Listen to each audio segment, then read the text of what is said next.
Assalamu alaikum YouTube viewers. The topic of today's video is Debye-Hückel theory. So in this video I am going to explain the complete derivation for Debye-Hückel theory. So Debye-Hückel theory is the fact that when an electrolyte is dissolved in polar solvent, when an electrolyte is dissolved in a polar solvent, what happens? It dissociates into its ions, it forms its ions. So the concept that the attractive force have effect on electrolytic conductance was considered by Debye-Hückel. So when an electrolyte is dissolved in a given polar solvent, the electrolyte dissociate into its ions. And the next thing we have that when the electrolyte dissociate into its ion, there is the attractive forces between the ions. There is some attractive forces between the ions. For example, let's just consider that if I have a beaker here, and there are positive charges, there are positive charges and there are negative charges also, and there are a lot of positive and negative charges. And if you consider a single positive charge, then in the vicinity, in the atmosphere of this single positive charge, there will be more negative charge. The single positive charge will be surrounded by the negative charge, and this negative charge will attract this positive charge. So there will be a change in the conductance, a decrease in the conductance of this positive charge due to the presence of other negative charges around this charge. So Debye and Huckel were two scientists that make use of the concept that the attractive force have effect on the conductance of the ion. So when an electrolyte dissolves, each ion has concentration of oppositely charged ion in its atmosphere. So you know that when an electrolyte dissolves, I have just told you here that when electrolyte dissolves, it forms positive and negative ion, and each positive ion will have an atmosphere of negative ions around it. So now consider a positive charge. Now consider a positive charge, and now consider a volume element dV at some distance from this positive charge. And at some time this volume element dV contains more negative charge as compared to positive charge. As you know that this positive charge has an ionic atmosphere, and this in the ionic atmosphere of this positive charge there will be more negative charge. What Debye and Huckel did, Debye and Huckel took interionic attraction into consideration. Scientist Debye and scientist Huckel, they took the interionic attractions, the attractions between the ions into consideration, and then they calculated the ratio of the activity to the concentration of the ion in dilute solution. So now we will derive the Debye-Hückel theory in this video. First of all, what you need to do is just take let psi is equal to electrical potential. Let psi is equal to electric potential, and Z is equal to valence, and E is equal to charge. So in this case, as you know, the formula for work done, what do you know? You know the formula for work done is equal to charge multiplied by potential difference. You know the formula for work done? So now work done should be equal to, as you know, the charge should be charge multiplied by valence. It should be equal to ZE, and V potential difference is psi. So this ZE is Q charge and V is equal to psi. And if I talk about a positive charge, then it is positive. And if I talk about a negative charge, then it should be Z negative, E negative, psi. So now by using Boltzmann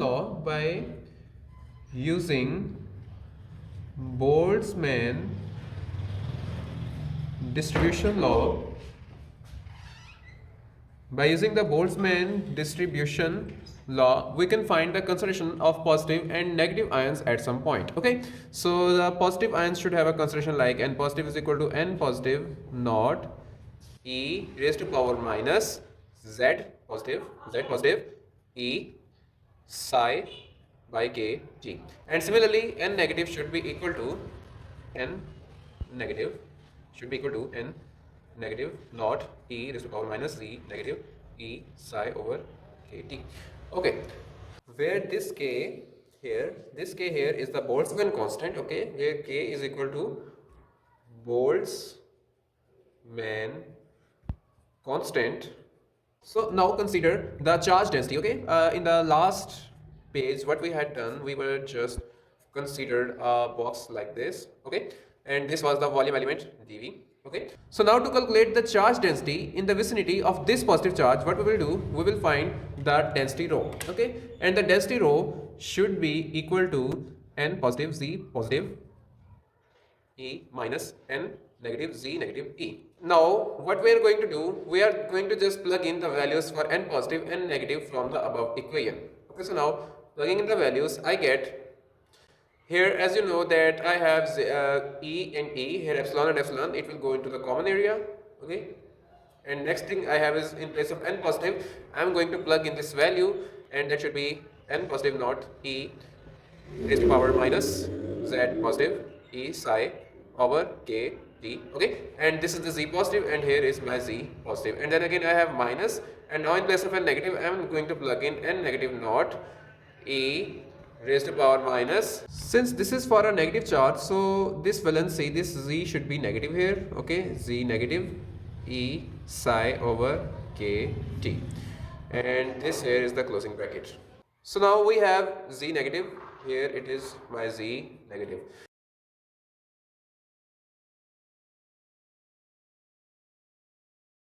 For univalent electrolyte, what we can do, we can take z positive and z negative to be equal to 1. Okay, so if we take z positive and z negative to be equal to 1, so this will be equal to 1, this will be 1, this will be 1, this will be 1, and I will be left with E. And if I have a univalent electrolyte, then this n positive should be equal to n negative. Okay, then n positive and n negative should be equal. So in that case, I can write n E minus z.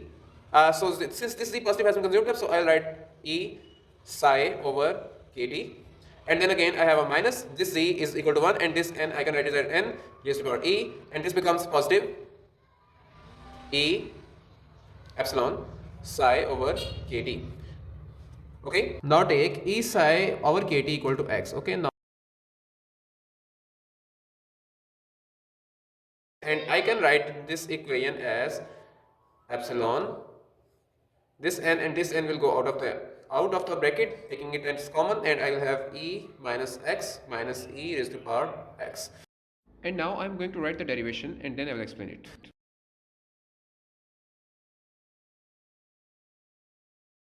So what we have done here is we have just opened up the value for e raised to power x. The e raised to power x opens is equal to 1 plus x over 1 plus x2 over 2 plus x3 over 3. Okay, so e raised to power x opens just like this, and if I have e raised to power minus x, then e raised to power minus x should have a value like this. Okay, this one is 1, and in place of x I am going to write minus x. Okay, and this here is minus, and again in place of x square I am going to write minus x square. Minus x square is positive, so my answer is here positive, and again in place of x3 I am going to write minus x3, and it becomes minus x3 by 3. Okay, so the next thing that I have is minus ex. Now I'm going to find the value for minus ex. Okay, so multiplying whole of this part by minus, I get minus 1 minus x over 1 bar minus x over x2 by 2 minus x3 by 3. So now if I plug in the value of e minus x and minus e of x here and here, okay, first of all I'm going to solve this part, so I have just written the part here. So now first of all I'm going to write the value for e raised to power minus x. The e raised to power minus x has this value, so here is my this value, and then I'm going to write the value for minus e raised to power x. So this is the value for minus e raised to power x, and I'm going to write it here. And as you can see that first of all this one will cut down with minus 1, and this again plus x2 by 2 will cut down with minus x2 by 2. Okay, and I'm left with minus x1 1 bar, and I'm left with minus x3 by 3, and then I'm left with minus x over 1 minus x3 over 3. Okay, after cancellation I'm left with only these terms. So as you can see that here is the minus x over 1 bar, and again here is minus x over 1, and there is minus x3 over 3, and there is again x3 over 3. So adding both of these I will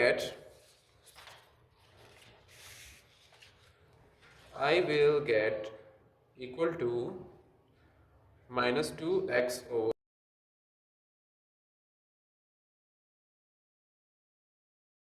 Okay, so I'm going to now plug in this value here. Okay, I have rho equal to epsilon n e raised to power minus x minus e raised to power x. Okay, so this was the answer of e raised to power minus x minus e raised to power x. So now I'm going to plug in this answer here. Okay, so plugging in the answer, I'll get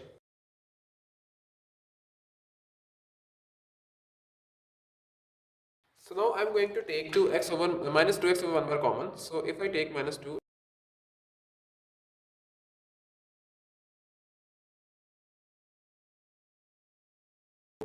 okay, so now as you can see that I have a value of x. Okay, what I had taken the value of x to be equal to e psi over kt. So I'm going to plug in this value here, then it should be equal to e psi over kt, and 1, this should be equal to 1 again, and this minus 2 when multiplied with n becomes 2n, and this minus is left here, and this e when multiplied with this psi becomes here, okay, and then I have this part again, 1 plus x2 over 3 plus x4 over 5, so on.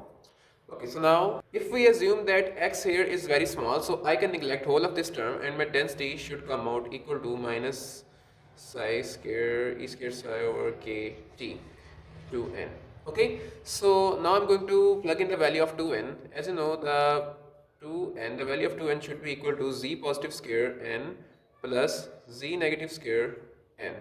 Okay, so now I'm going to plug in this value in place of 2n. So plugging this value in place of 2n, I get density should be equal to minus square psi over kt, and in place of 2n I am going to write n positive z positive square plus n negative z negative square.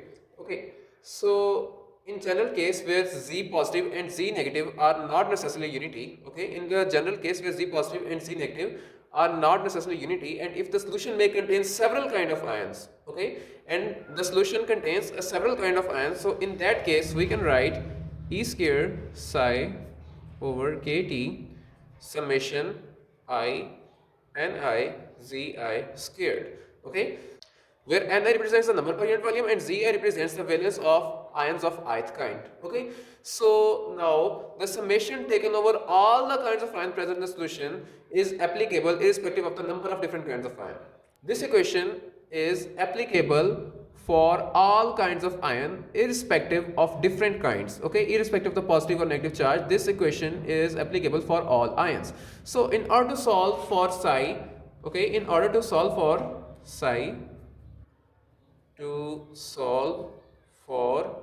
psi, it is necessary to have another relationship between rho and psi. Okay, so we need to find another relationship between rho and psi that is used by using Poisson's equation, by using the Poisson's equation. So using the Poisson's equation, okay, so this here is the Poisson's equation that can be used to find the value of psi, where if I use the polar coordinates, then x, y and z can be replaced by theta, phi and r. So I can write it as curly square psi over curly theta square plus curly square psi over curly phi square plus curly square psi over curly r square is equal to 4 pi rho over d. And the next thing what we can do here is the distribution of the charge, the distribution of ionic atmosphere around the charge should be spherically symmetrical, so I can neglect the angle terms and I'll have this term remaining here. Okay, so then this should be equal to curly square psi over curly r square is equal to 4 pi rho over d. And now I'm going to break up this part of the equation, then it should be curly psi over curly r into curly r 4 pi rho over d. Okay, so moving on, I can just break it up into curly psi over curly r, and then curly over curly r I can write it again curly over curly r, and then I can multiply and divide by r square, and again multiplying and dividing by r square, then it should be equal to 4 pi rho over d.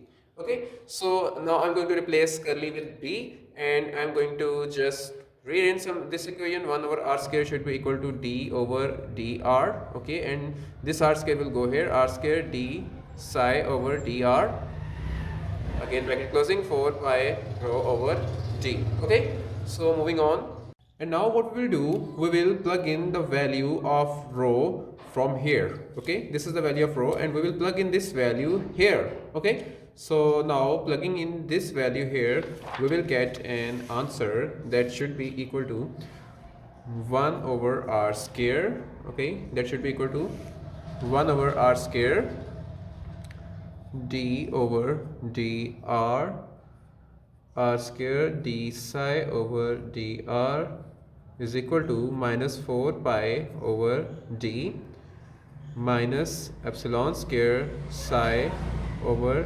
kt summation I ni zi squared. Okay, so what we have done here, we have just plugged in the value for psi. So now moving on, what we'll do, we'll just multiply it inside and it should be equal to just like this, 4 pi over d e square psi kt summation ni zi squared. Okay, and now I will take this part of the equation, I will take this part of the equation to be equal to k. Okay, now I will take this whole part to be equal to k, so I'll be left with k square psi. Okay, I'll take this part of the equation to be equal to k square, and this should be equal to k square psi then. So now I'm just going to write the left hand side of the equation, d over dr r square d psi over dr. And so now this k square, what I've taken, I've just taken this part of the equation to be equal to k square. So k square here is equal to 4 pi e square over dkt summation I n I z I squared. Okay, and if I take under root of this equation, okay, if I take under root of this equation, then it should be equal to 4 pi e square dkt I n I z I square 1 by 2. So this is the value for k, and if I take 1 over k, okay, if I take the reciprocal of k, then this should be equal to Debye-Hückel reciprocal length. Okay, so 1 over k has a unit as that of length, so 1 over k should be Debye-Hückel reciprocal length. Okay, so now what we will do, if we solve this equation here, okay, so now if we solve this equation here, this differential equation can be solved, and the solution has the general form, psi a e minus k r over r plus b e k r over r. Okay, so where a and b are the integration constant that we have gotten through solving this equation here. Okay, so if we solve this equation, we can get an answer equal to this, where a and b are in the integration constant, and integration, the value of this a and b can be found by using the boundary conditions. Okay, and the boundary condition is that since psi must approach 0 as r increases, because the potential at infinite distance, we will consider an infinite distance, the potential at infinite distance should be equal to 0. So I can take psi to be equal to 0, and I have r to be infinity, so e raised to power minus k infinity divided by infinity plus b e k infinity divided by infinity. Okay, so this here is the boundary condition that I've just put, the boundary condition to infinity, and at infinity my psi is 0, so I've taken psi to be equal to 0. If I consider e infinity, then e raised to power infinity has a value equal to infinity, whereas e raised to power minus infinity is equal to 0. Okay, so as you can see here that e raised to power minus infinity, k multiply infinity becomes infinity, so e raised to power minus infinity is equal to 0, so this part of the equation becomes equal to 0, and this again is, as you can see, I am left with b, k multiply infinity becomes infinity, e infinity divided by infinity.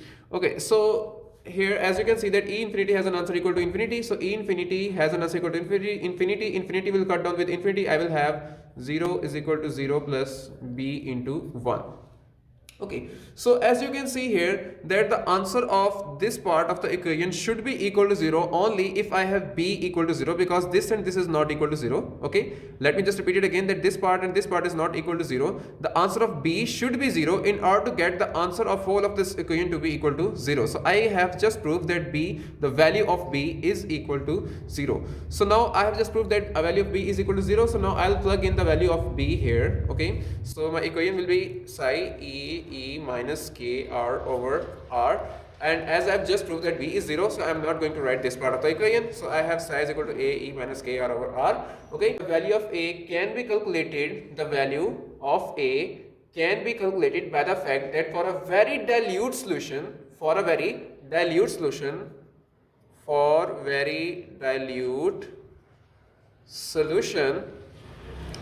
summation I n I z I square is almost 0, and hence k is almost 0. Okay, since this part is almost 0, and so I can say that this k is 0. Okay, and what is this k? The value of this k is here. So I can say that if this part is equal to 0, then this whole of the k becomes equal to 0. So I can say that this k becomes equal to 0. So what I am left with is something raised to power 0 becomes 1. So I am left with psi is equal to a over r. Okay, so in case this was the case when I used the ith condition, so this is the ith case.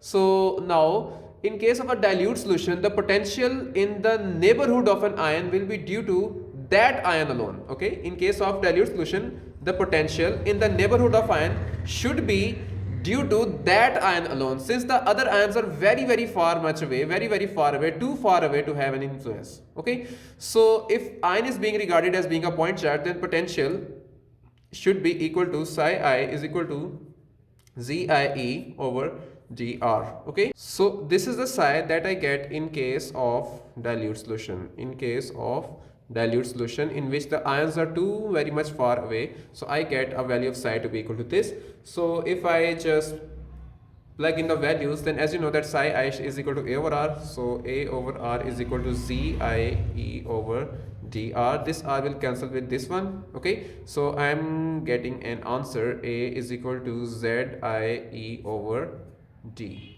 Okay, so moving on. So now I'm going to plug in the value of a back in this equation here, and I get an answer equal to psi. In place of a, I'm going to write ZIE over d, and here I'm going to write e is to power minus k r. So this here is the value of psi. Okay, this here is the value, the mean value of the potential due to the ionic atmosphere and the central ion. Okay, so whereas if I talk about the real solutions are characterized by the potential of the ionic atmosphere that is found by the difference between psi and psi I. So moving on, this should be equal to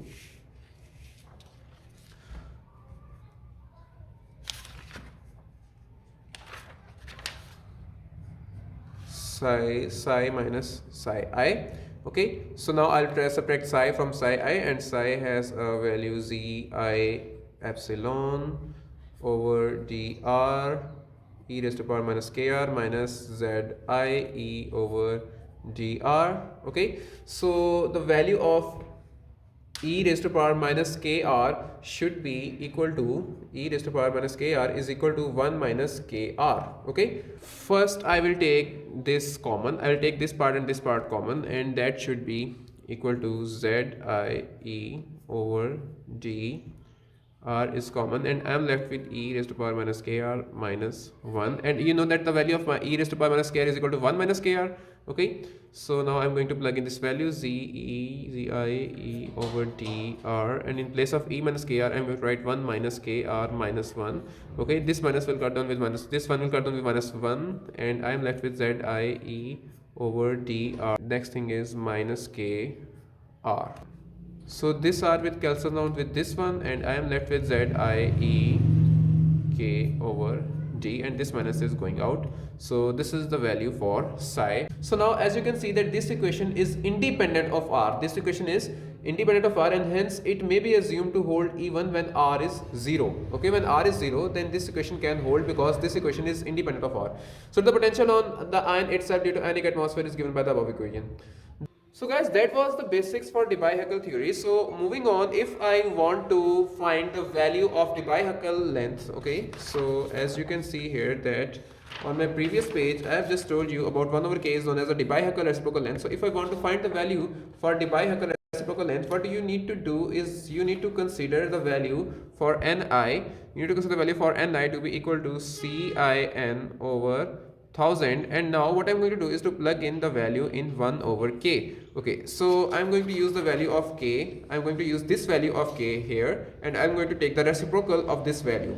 Okay, and then I'm going to place the value for Ni. The value of Ni is Cin over 1000, so in place of Ni I'm going to write Cin over 1000. So first of all I'm going to just take the reciprocal, and the reciprocal is dkt over 4 pi epsilon square, and in place of psi I, again I have summation, I have 1 over summation Ni Zi squared. Okay, so this is the value of k and I have 1 over 2 here. So now if I plug in the value of Ni here, I get an answer equal to dt over summation Ci Zi square and 1000 k divided by 4 pi epsilon square n 1 by 2. Okay, so plugging in the values, I can get the answer for the reciprocal of the length, the Debye-Hückel reciprocal length. Okay, so the thickness of the ionic atmosphere is this 1 over k is also known as the thickness of the ionic atmosphere. So I can calculate the thickness of the ionic atmosphere using this equation. So it as you can see that this decreases with increasing concentration and valence of the ions present in the electrolyte. Okay, so that was all for Debye-Hückel theory.